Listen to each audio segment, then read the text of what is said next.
শেষ পর্যন্ত মানুষকে নিজের সঙ্গে মানিয়ে নিতে হয়, নিজের সঙ্গেই তৈরি করতে হয় বোঝাপড়া। একাকিত্বকে ভয় পেও না বন্ধু।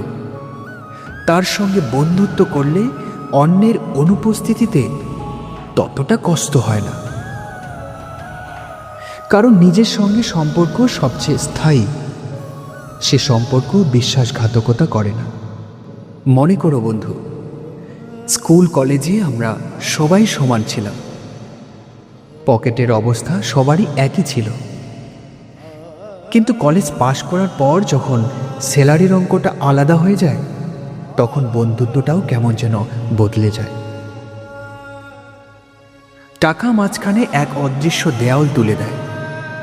যে বন্ধুর ইনকাম কম সে হীনমান্যতায় ভোগে, আর যে বেশি পায় সে অজান্তেই দম্ভ দেখায়।